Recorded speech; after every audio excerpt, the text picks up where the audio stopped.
Spring is in the air, and at Minky Couture, we're celebrating this joyful season with warmth, love, and the softest, coziest blankets. Whether you're cuddling up after an Easter egg hunt or gifting a little extra comfort to someone special, our luxury blankets make every moment even sweeter. From our Minky family to yours, Happy Easter! May your day be filled with love, laughter, and all the cozy moments you can dream of. Visit us online at minkycouture.com or stop by one of our stores to find your perfect Minky hug today. Hey, it's your buddy AJ from the Y-Files. And Hecklefish. Right, and Hecklefish. We just wanted to tell you that if you want to start a podcast, Spotify makes it easy. It'd have to be easy for humans to understand it. Will you stop that? I'm just saying. Spotify for podcasters lets you record and edit podcasts from your computer. I don't have a computer. Do you have a phone? Of course I have a phone. I'm not a savage. Well, with Spotify, you can record podcasts from your phone, too. Spotify makes it easy to distribute your podcast to every platform, and you can even earn money. I do need money. What do you need money for? You kidding? I'm getting killed on Guppy support payments. These 3 ex-wives are expensive. But you don't want to support your kids? What are you, my wife's lawyer now? Never mind. And I don't know if you noticed, but all Y-Files episodes are video, too. And there's a ton of other features, but we can't be here all day. Will you settle down? I need you to hurry up with this stupid commercial. I got a packed calendar today. I'm sorry about him. Anyway, check out Spotify for podcasters. It's free, no catch, and you could start today. Are we done? We're done, but you need to check your attitude. Excuse me, but I don't have all day to sit here and talk about Spotify. Look, this would go a lot faster if you would just let me get through it without... The book of Revelation says the end of the world will be announced with the sound of 7 trumpets. Each blowing of the trumpet brings a new apocalyptic event. After the 7th trumpet, Armageddon. For centuries, people have reported low-frequency hums, the crack of thunder on a clear day, and the sound of cannon fire in the middle of nowhere. Mysterious sounds have been heard at the bottom of the ocean and in outer space, and they've been heard long before modern machines and industry. Recently, people have been recording and sharing videos of these loud, unnatural sounds, and some of them, they sound a lot like trumpets.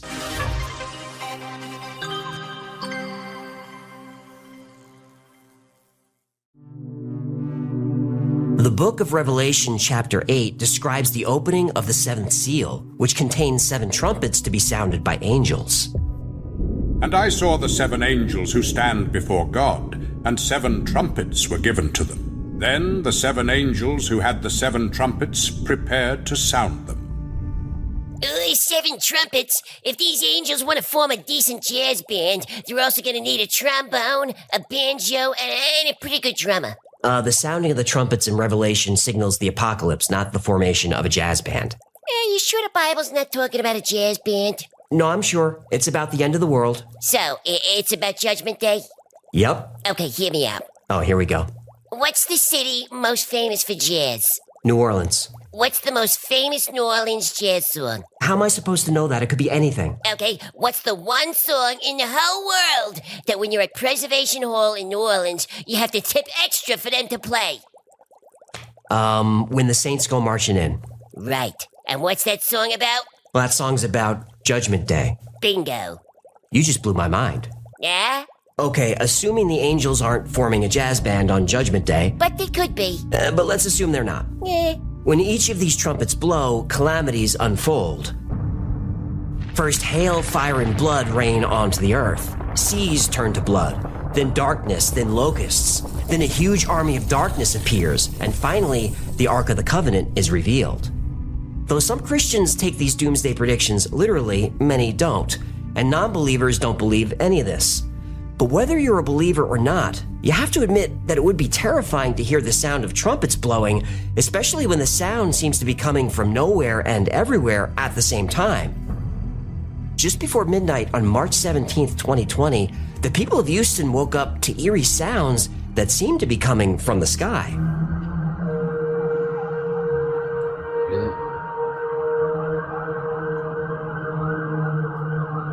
Creepy. Even creepier, it sounded like music. There's no machinery nearby or construction, so I have no idea where it's coming from. It's fucking weird.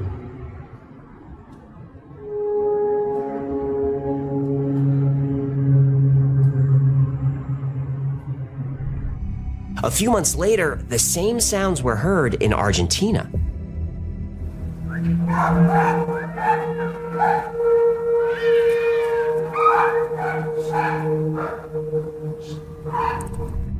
This sound was heard all over the world. Denmark, Singapore, New Zealand, Ireland, California, really everywhere.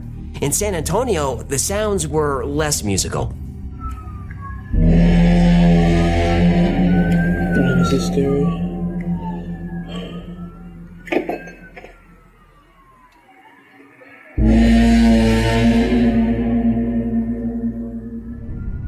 And sometimes, like in the Czech Republic, it feels like a presence.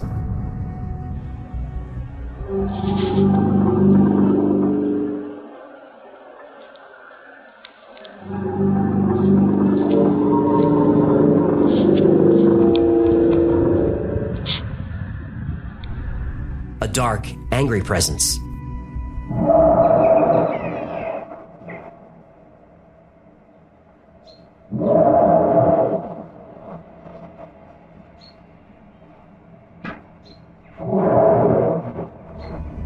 Sometimes it sounds like the roar of an animal.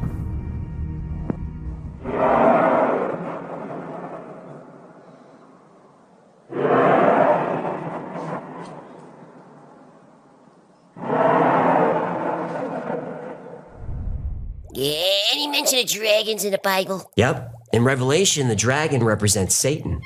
Okay, this is terrifying.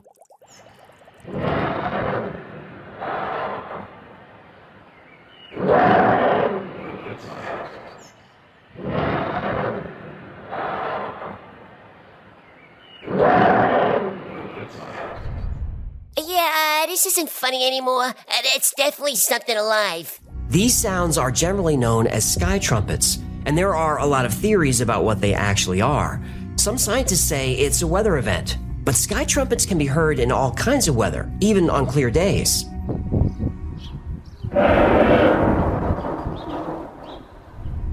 Some say the sounds are geological in nature, that they come from the movement of the earth. Just have a listen to this.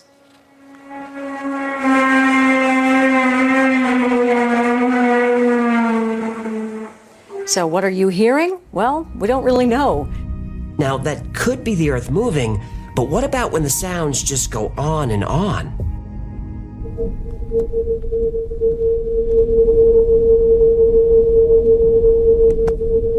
Mistä vitusta toi tulee?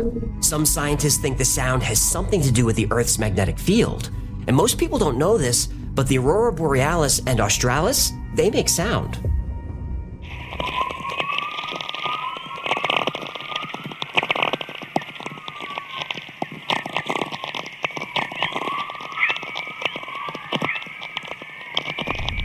But the truth is, nobody really knows what causes sky trumpets. They can sound like music, like machinery, or even like the roar of a dragon. But those aren't the only unexplained sounds that come from the sky. Sometimes on a perfectly sunny day, without a cloud in sight, the sky sounds like it's tearing itself apart.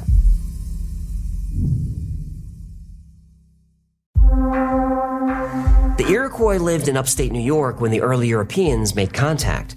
One of the first things they warned the settlers about was the strange noises that came from the sky. The Iroquois believed it was the sound of the Great Spirit continuing to create the world. In Rip Van Winkle, which was published in 1819, author Washington Irving references thunder-like sounds in the Catskill Mountains. The Catskill Mountains had always been haunted by strange beings, that his father had once seen them in their old Dutch dresses playing at 9 pins in the hollow of the mountain, and that he himself had heard, one summer afternoon, the sound of their balls like distant peals of thunder. The unexplained booms near Seneca Lake are so commonly heard, they've got their own name, the Guns of Seneca. They've been heard since at least 1850, and they do sound like cannons firing.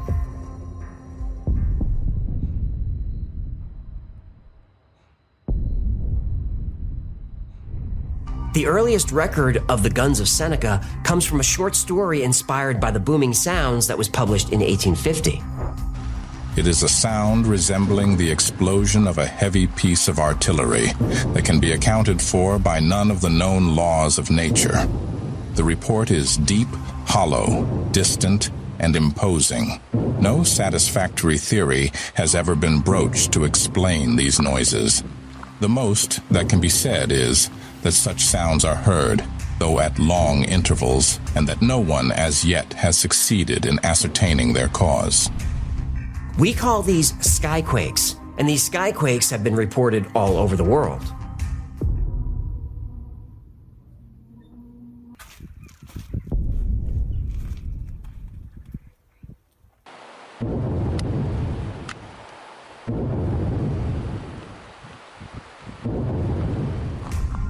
Like sky trumpets, leading theories for the cause of skyquakes are the shifting of tectonic plates, or maybe something to do with the Earth's magnetic field.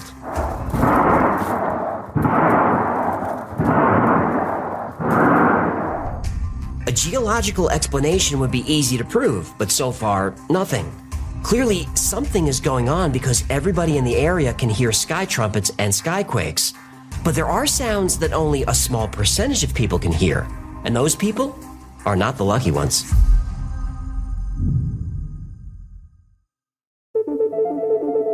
In 1991, the residents of Taos, New Mexico were shaken out of their sleep by a strange humming sound. It was described as a low-frequency rumble, like the sound of a distant engine running. Well, more like thousands of engines.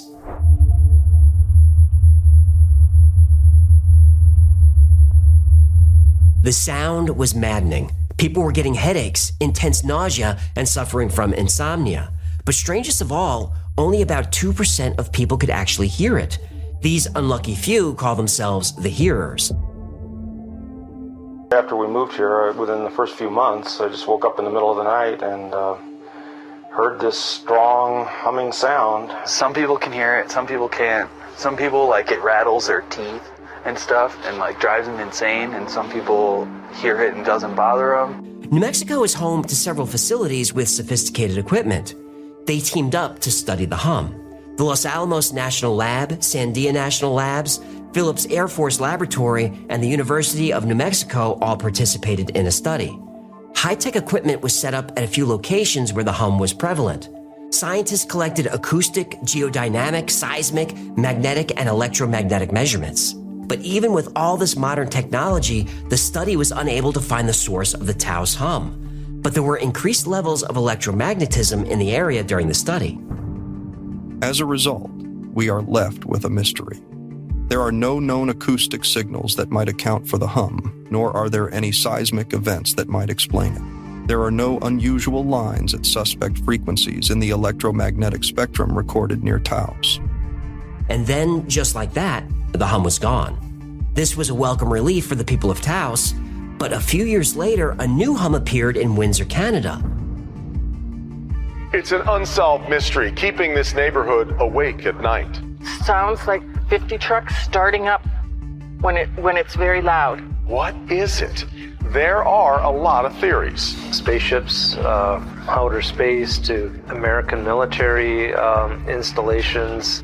During a single day, 22,000 people complained about the hum. Researchers think the sound was coming from nearby Zug Island, where there's a lot of industrial activity. But there's been industry on the island for 100 years. The hum is new. And it doesn't explain why only 2% of people could hear it. And that's something interesting. 2% of all people can hear the hum, whether they can hear or not. Whoa, what? Even 2% of deaf people can hear the hum. Whoa. Hums have begun popping up all over the world on every continent. The UK, Australia, New Zealand, India, and South Africa all report hums. Sunday it was at its peak and it was vibrating. You could feel it through your body. And then it starts to die down again and then you feel it building up again. It's like the village has been cut in half. This end doesn't seem to experience anything. But from midway downwards, the further down the village you go, it seems to be more and more. Some are extra low frequency hums like in Taos, New Mexico. Other hums are higher pitched and sound like running your finger around the rim of a glass. It's profoundly annoying. As you hear the noise, it's hard to make out what it is. What is this sound? Mo, who Hussein, he took video walking home one night. He's noticed the sound for over a year. I liken it to like some sort of alien invasion. An interesting side note, there was one way the hearers of the hum could find relief, and you're not going to believe what worked. What? Tinfoil hats. Yahtzee! Yep, even just a thin layer of foil was enough to disrupt the sound. Now, regardless of the frequency, there's still no solid explanation for the hums, but you can't help but link these sounds to the HAARP array in Alaska. HAARP is an array of antennas that are used to study the properties of the ionosphere. But it's rumored that HAARP has been used for creating weather events and for creating earthquakes. Now, that's considered a fringe theory, but even the HAARP project website acknowledged that experiments were conducted which used electromagnetic frequencies to fire pulsed, directed beams of energy in order to, quote, temporarily excite a limited area of the ionosphere. These are just a few of the mysterious sounds reported on land and in the air. Things get really weird when we start listening underwater.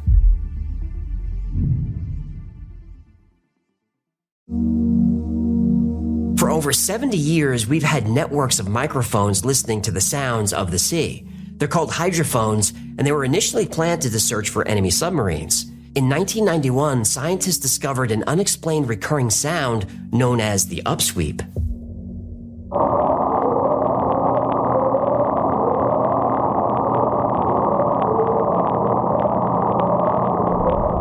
Oh, that's an underwater alien vessel. That is one of the theories. The source of the sound is somewhere between New Zealand and South America, but the sound is loud enough to travel across the entire Pacific Ocean. Alien engines got big pipes. But what's odd is the sound is seasonal. It's heard mostly during spring and fall. Aliens probably take off for the holiday. In 1997, scientists picked up a strange sound coming from the South Pacific Ocean. This one they called the bloop.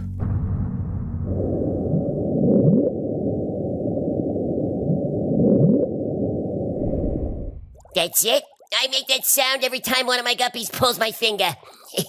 No. That was sped up 16 times. At normal speed, it sounds very different.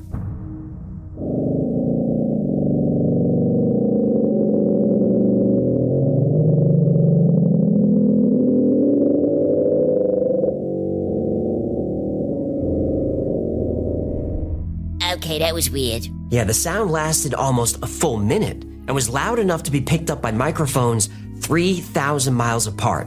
Now, no animal on Earth is this loud. And then in 2016, a hydrophone was sent to the deepest spot on Earth, the trough in the Mariana Trench called Challenger Deep.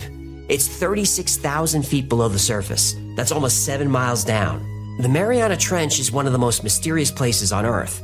And due to the high pressure at those depths, very few people have ever seen it. So scientists thought they would listen to it instead.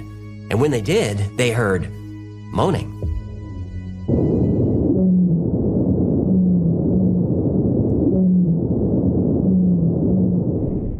Mysterious sounds coming from the ocean tend to have geological explanations, but that sounds like something alive. And it's not even the strangest sound recorded in the Mariana Trench. A few years earlier, researchers captured a sound that doesn't sound like an animal, and it doesn't sound geological. It sounds mechanical.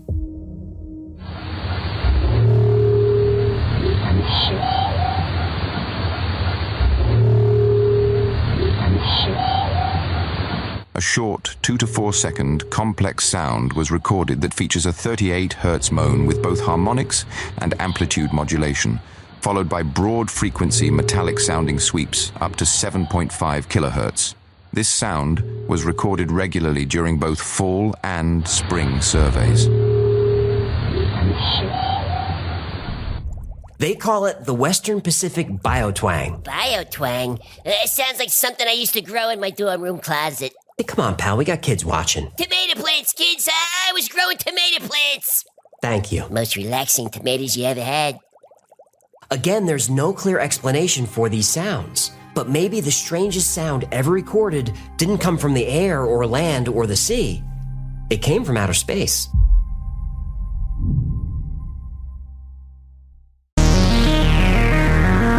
It was the evening of August 15th, 1977. The sky over Ohio was clear as astronomer Jerry Amon sat in his basement office scanning radio signals from deep space.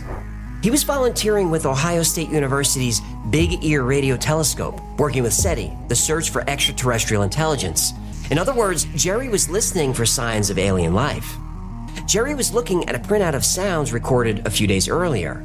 The data reflected the intensity of the sounds recorded across a number of different frequencies. The relative intensity was represented by a number, 1 through 9, and after 9 would move on to letters from A to Z. The typical sounds picked up by Big Ear were usually relatively low, represented by a 1 or a 2, basically just background noise. But on August 15th, Big Ear picked up a signal that registered 6EQUJ5. That is an unbelievably intense reading. It lasted for 72 seconds and peaked at an intensity 30 standard deviations above the sound SETI normally captured. Now, 10 deviations are rare. 30 deviations, that's borderline impossible. This was so amazing that Jerry circled the string of data in red and wrote WOW next to it, and it's been known as the WOW signal ever since.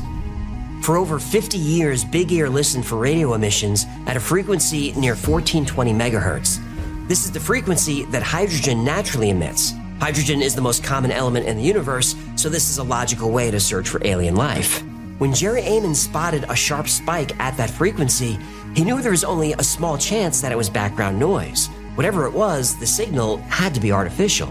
The signal was also very concentrated, which is how a deliberate radio signal from another world would most likely look. A natural event would have been heard across multiple frequencies. The WOW signal was only picked up on this one.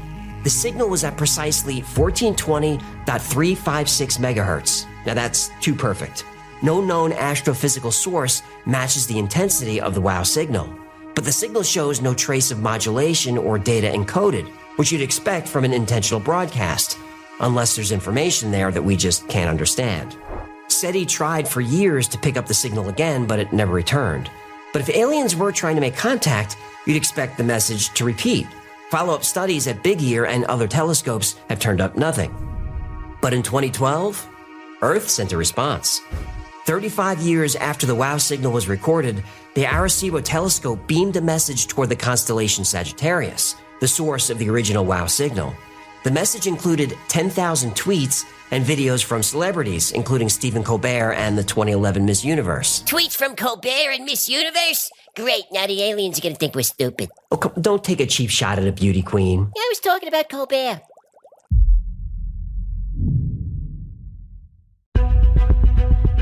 It's hard to identify the sources of many of these mysterious sounds, because they can be far away, like the drone of a machine in a distant factory, or sounds generated by events that we can't see, like something deep in the ocean, high in the clouds, or even in deep space. But there are explanations for a lot of these mysterious sounds. According to a 2011 report from the U.S. Geological Survey, Skyquakes, the rumbles heard on a clear day, could be caused by shallow earthquakes, or spontaneous rock bursts triggered by mining, or from giant waves breaking offshore, or loosely packed sand dunes reshaped by strong winds. Ooh, that's a lot of oars. Yeah, scientists don't really know what causes skyquakes. And the thunder-like sounds might just be thunder. Sometimes when the ground is stable, the sound of thunder can reflect off the earth and travel a long distance, and this is a process called ducting. This means the sounds of thunder can be heard without any visible storm activity. Now, some skyquakes might just be noisy fish sex. I'm sorry, what now? Well, male midshipman fish produce incredibly loud mating calls. During mating season, the sound can go on for hours. For hours? What a show-off. And when a group of males are competing for mates, they'll try to be the loudest. Worst roommate ever. Well, sometimes these mating sounds can bounce off buildings and boats. In fact, a group of houseboat owners in Sausalito, California, once complained about a strange sound that was loud enough to wake them up at night. They thought it might be submarines. Turns out it was just fish getting down. If this fish balls are rocking, don't come a-knocking! The hums usually have industrial explanations. Building air vents, high-pressure gas lines, high-tension power lines, heavy machinery, even sonic booms and oil derricks. But these don't explain all of them, but they do explain most. There's even a theory that a small percentage of people can actually hear the resonant sound of the earth. This is called the world hum, though there's no proof that that exists. The bloop and upsweep sounds picked up by hydrophones could be caused by underwater volcanoes or the collapse of underwater caves, or glaciers cracking, or icebergs scraping the ocean floor. Or alien vessels. I can't prove you wrong.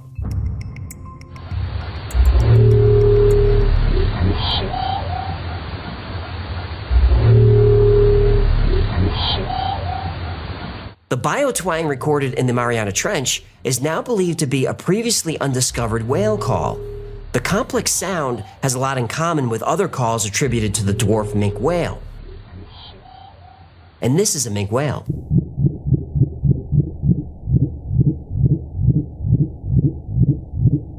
There is a problem with this theory, though. The minke whale only makes this sound during mating season. The biotwang has been heard all year long, so again, just a theory.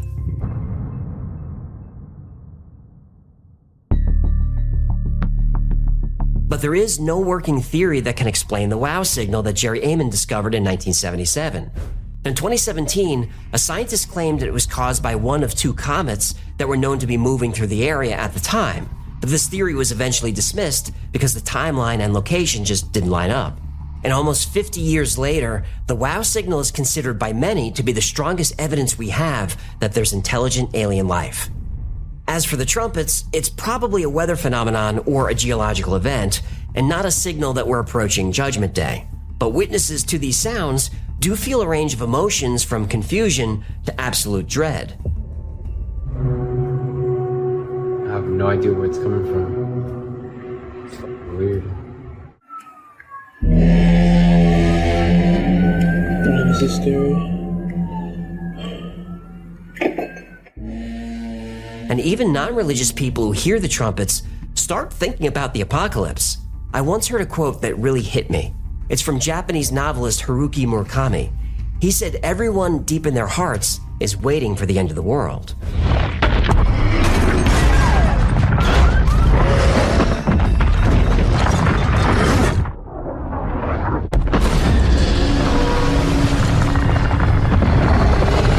People in all cultures, regardless of faith, have a fascination with apocalyptic scenarios, and we always have. There are many reasons for this: religion, the media, and just natural curiosity. But I think we're obsessed with the end of the world because of a single primal reason: control. Thinking about the apocalypse allows us to prepare mentally for the possibility. When you watch a movie about zombies or the aftermath of nuclear war, don't you wonder how you'd react or if you'd survive? Well, this is a coping mechanism to help us manage our emotions. Now, here's a more practical example. When someone dies, have you noticed there are two kinds of people? One person might be overcome with grief, but in someone else, the grief just doesn't seem to hit as hard. I'm the second type of person. It's because I spend a lot of time in my own mind stressing and preparing for the inevitable. Now, my dad passed away a little over a year ago, and we were close, and I miss him and I think about him every day. But when he finally died, I wasn't overcome with emotion. To some, my reaction seemed like I didn't care, but that's not it. He was sick for a long time, and during that time, when he was alive, I thought about his death all the time.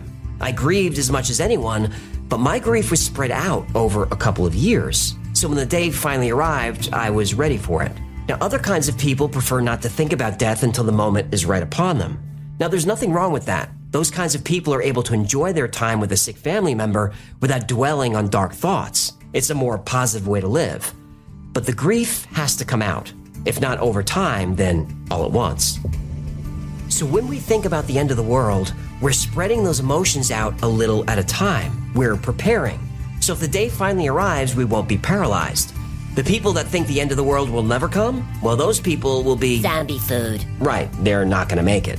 But those of us who do like disaster movies or have a garage full of prepper gear, we're thinking about the end. We're not just preparing physically, we're preparing mentally, a little bit at a time. Now, I bet this is something hardwired in our DNA by our creator, by God, the simulation, or whatever you want to call it. It's some kind of survivor's gene. Now, don't panic. People have been predicting the end of the world for thousands of years, and they've always been wrong. But, although we don't know when, someday they're gonna be right. That's 100% a fact. And when they are, I hope you're ready.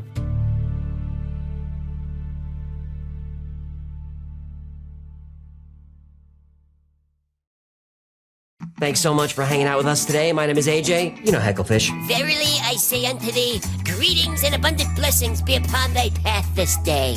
This has been the Y-Files. If you learned anything, had fun, do him a favor, subscribe, like, comment, share.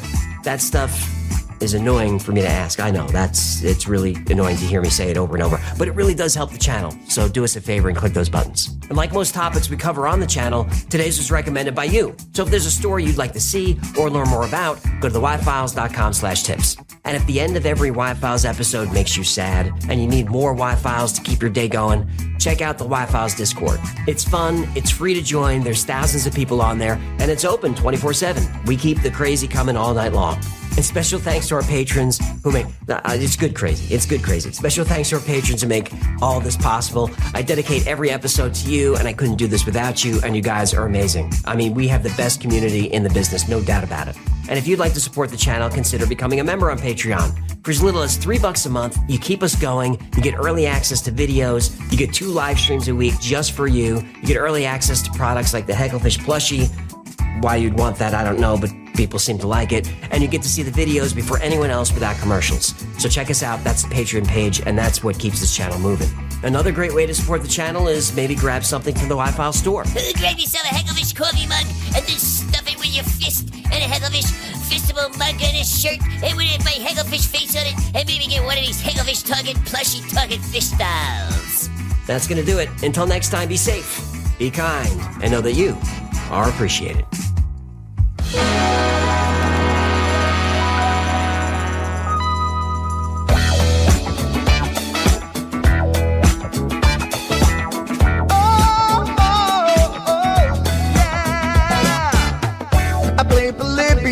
In Area 51, a secret code inside the Bible said I would. I love my UFOs and paranormal fun, as well as music, so I'm singing it like I should. But then another conspiracy theory becomes the truth, my friends, and it never ends. No, it never ends.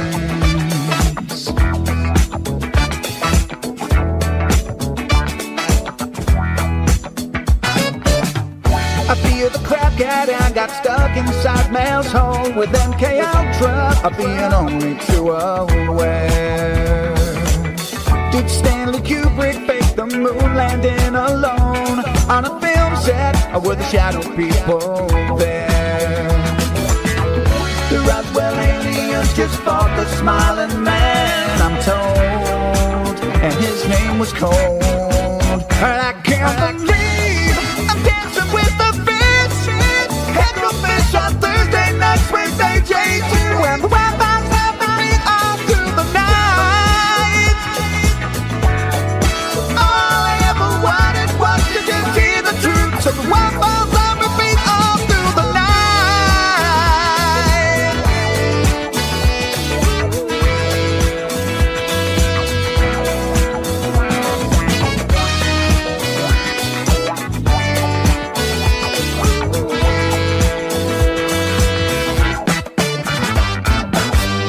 The Mothman sightings and the solar storm still come to Agatha, the secret city underground. Mysterious number stations, planet Serpo 2, Project Stargate, and what the Dark Watchers found. Within a simulation, don't you worry though. The Black Knight satellite, it told me so. I can't believe